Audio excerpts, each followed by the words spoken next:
ইসলামী bank news top 10। যুক্তরাষ্ট্রে বাংলাদেশি পণ্য প্রবেশের ক্ষেত্রে ৩৫% শুল্ক আরোপের সিদ্ধান্ত প্রেসিডেন্ট ডোনাল্ড ট্রাম্পের কার্যকর ১ আগস্ট থেকে।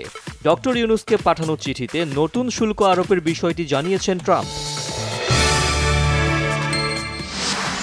বাংলাদেশের বাণিজ্য উপদেষ্টার সাথে আলোচনায় মার্কিন শুল্ক নিয়ে নতুন সিদ্ধান্ত আসতে পারে আশা অর্থ উপদেষ্টা ডক্টর সালেহ উদ্দিন আহমেদের।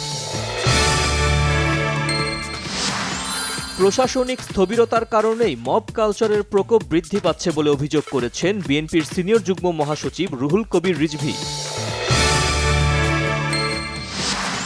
এনসিপির আহ্বায়ক নাহিদ ইসলাম বলেছেন, ফ্যাসিবাদ বিরোধী লড়াইয়ে আবরার ফাহাদ মাইলফলক ছিলেন। আবরারের মৃত্যু ভারতীয় আধিপত্যবাদের বিরুদ্ধে লড়াই ও বাংলাদেশের রাজনীতিতে মোড় ঘুরিয়ে দিয়েছিল।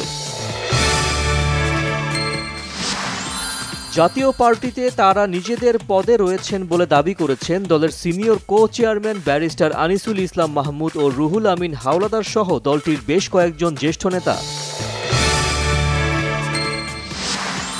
বিগত ৩টি নির্বাচনকে বৈধ বলা বিদেশি পর্যবেক্ষকদের আর নির্বাচন পর্যবেক্ষণের সুযোগ দেয়া হবে না, সাফ জানালেন প্রধান নির্বাচন commissioner AMM Nasir Uddin. Engineering নবম গ্রেড বা সহকারী প্রকৌশলী পদে কোটার মাধ্যমে পদোন্নতি বাতিল সহ ৩ দফা দাবিতে আন্দোলন করেছে বুয়েট শিক্ষার্থীরা। প্রাথমিকভাবে ৫টি হাওরে বাঁধ নির্মাণ ও পর্যটন সুরক্ষা আদেশ সহ ৪টি পরিকল্পনা নিয়ে হাওর মাস্টার প্ল্যান খসড়া প্রস্তুত করছে সরকার, জানিয়েছেন পরিবেশ উপদেষ্টা সৈয়দা রিজওয়ানা হাসান।